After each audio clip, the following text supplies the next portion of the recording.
할렐루야. 오늘도 귀한 날 주신 하나님께 감사를 드립니다. 오늘 하나님께서 우리에게 주시는 말씀 이사야 56장 6절에서부터 8절까지의 말씀입니다. 또 여호와와 연합하여 그를 섬기며 여호와의 이름을 사랑하며 그의 종이 되며 안식일을 지켜 더럽히지 아니하며 나의 언약을 굳게 지키는 이방인마다 내가 곧 그들을 나의 성산으로 인도하여 기도하는 내 집에서 그들을 기쁘게 할 것이며 그들의 번제와 희생을 나의 제단에서 기꺼이 받게 되리니 이는 내 집은 만민이 기도하는 집이라 일컬음이 될 것임이라. 이스라엘의 쫓겨난 자를 모으시는 주 여호와가 말하노니 내가 이미 모은 백성 외에 또 모아 그에게 속하게 하리라 하셨느니라. 아멘. 소외와 차별은 우리들의 마음에 절망을 줍니다. 어쩌면 당사자들에게는 그 인생 전체에 아픔을 주는 것일 수도 있습니다. 이스라엘 백성이 이방인들에게 대한 태도가 그렇습니다. 순혈주의를 고집하던 그들은 우리가 에스라서나 느헤미야서에서 볼 수 있듯이 하나님의 백성으로서 정체성을 확립하기 위한 수단이었습니다. 바벨론 포로 생활 속에서 자신들이 하나님께 버림받은 이유에 대한 반성에서 나온 것이기 때문에 그들이 순혈주의를 고집하려고 했던 것을 굳이 잘못이라고까지 말할 것은 아닙니다. 그런데 뭐든지 지나칠 때 문제가 됩니다. 인간의 악은 무엇이든지 선한 것을 지나치게 함으로 도리어 화를 부르는 어리석음이기 때문입니다. 하나님께서는 가나안에 들어가면서 가나안 족속과의 통혼을 금하시지요. 이유는 우상을 숭배하던 그들로 인해서 여호와 하나님에 대한 신앙에서 떠나게 될 것을 염려하셨기 때문입니다. 그러나 이스라엘 백성의 정체성은 본래 배타적인 것이 아니었습니다. 아브라함을 부르실 때 하나님께서 이렇게 말씀하시지 않습니까? 땅의 모든 족속이 너로 말미암아 복을 얻을 것이라. 출애굽기에서도 말씀하십니다. 너희가 내게 대하여 제사장 나라가 되며 거룩한 백성이 되리라. 이스라엘의 진정한 정체성은 모든 족속에게 복을 주는 백성, 세상 나라에 대한 제사장 나라가 되는 것이었습니다. 하지만 이스라엘의 연약함 때문에 하나님께서 가나안 백성과의 통혼을 금하셨던 것이라는 것, 우리가 먼저 그것을 기억할 필요가 있습니다. 바벨론 포로 이후 이스라엘 백성은 정체성 회복에 열심을 냅니다. 그러나 그것이 지나쳐서 배타성으로 발전되어 갔다는 것이 문제가 됩니다. 오늘 말씀의 배경도 그러합니다. 이방인을 모든 예배에서 제외시킨 배타성의 문제를 하나님께서 선지자를 통해서 통박하고 계십니다. 이제 새로운 시대가 열렸다는 것이지요. 은혜의 시대입니다. 진정한 제사장 나라로서의 사명을 완수한 시기가 지금이라는 뜻이지요. 56장 1절의 말씀, 나의 구원이 가까웠고 나의 공의가 나타날 것임이라 하시지요. 새날이 도래했습니다. 모든 차별이 사라지고 소외된 모든 자들이 하나님 앞에 나와서 하나님을 만나고 새로운 힘을 얻게 되는 날, 유대인들에게 멸시당하던 이방인들조차도 하나님 앞에 나올 수 있는 날이 시작되었습니다.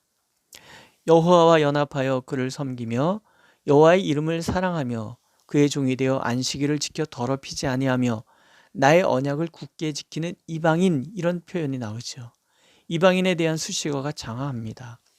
한마디로 얘기하면 하나님을 사랑하는 사람은 누구나라는 표현입니다. 은혜 시대는 민족적 혈통으로 구맞는 시대가 아니라는 거죠. 혈통으로나 육정으로나 사람의 뜻으로 나지 아니하고 오직 하나님께로부터 난 자들이 하나님의 자녀가 되는 권세를 얻는 날, 그것이 바로 요한복음에서 말하는 은혜의 날입니다. 오늘 하나님은 내 집은 만민이 기도하는 집이라 일컬음이 될 것임이라 라고 표현하시죠. 이것이 본래 하나님의 뜻이었다라는 말입니다. 나도 거룩한 백성이 될 수 있다는 희망, 이보다 더 소외와 차별을 극복하는 말은 없을 것입니다. 하나님께서 인정하시는 사람, 하나님께서 기뻐하시는 사람의 구체적인 삶의 모습을 잠깐 보겠습니다. 하나님이 기뻐하시는 사람은 여호와와 연합하는 사람들입니다. 신앙에는 다른 것이 없습니다. 오직 여호와와 연합하는 신앙이 있느냐 그렇지 않느냐가 있을 뿐입니다. 역설적으로 이 말은, 이방인을 칭찬하는 이 말은 책망입니다. 9절 이하를 보십시오. 이스라엘이 그렇게 무시하던 이방인의 신앙과 비교해서 이스라엘의 파수꾼이라고 자부하는 자들을 하나님은 맹인이라고 얘기합니다. 하나님의 뜻도 모르고 그러니 하나님의 뜻을 전하지 못하는 그들을 향하여 하나님은 벙어리 개들이라고까지 말을 합니다. 그러면서 자기 만족에 취해 있는 게으르고 탐욕에 사로잡힌 그저 포도주에만 취할 줄 아는 이기적이고 몰지각한 사람들을 하나님은 이스라엘 백성이라고 얘기를 하신다라는 거예요. 역설이죠. 이방인들은 하나님을 사랑하는데 오히려 하나님의 백성이라 하는 자들이 하나님을 대적하고 있다라는 거죠. 하나님은 선지자를 통해서 질문을 던집니다. 그들이 혈통으로 이스라엘이라고 하나님의 구원에 이를 수 있다고 보는가? 헛된 욕망과 자기 만족에 빠져 있으면서도 그저 이스라엘의 형통이라고 풍족함이 지속될 것이라고 기도하고 있는가? 이 모든 것은 오산이라는 것입니다. 하나님께서는 오직 하나님과 연합하는 자들을 기뻐하십니다.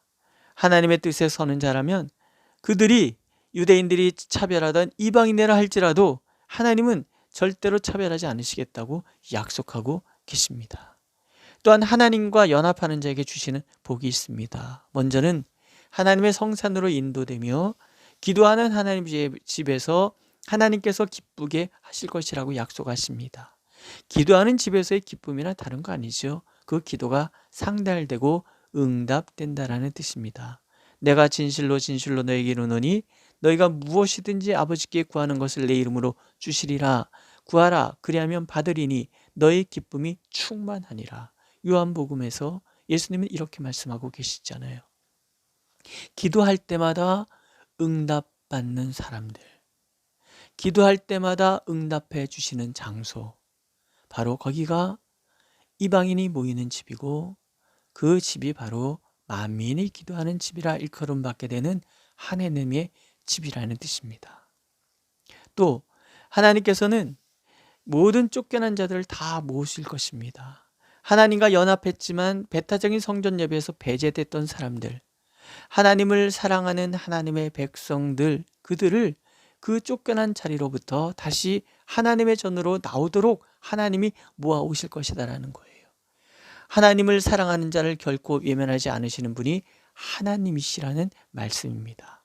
하나님께서는 모으고 또 모아 하나님의 성전을 가득 채워주시겠다라고 다짐하고 계십니다. 그렇습니다. 누가 하나님께서 사랑하는 자를 막을 수 있겠습니까? 하나님께서 예배자로 인정하는 사람들을 누가 거부할 수 있겠습니까? 하나님께서는 그렇게 소외되고 배척당하여 흩어진 모든 백성을 모으고 또 모아 하나님의 성전을 가득 채우실 것입니다. 오늘 우리에게도 그렇지 않습니까? 하나님과 연합하는 삶을 사는 사람은 누구든지 하나님의 백성입니다.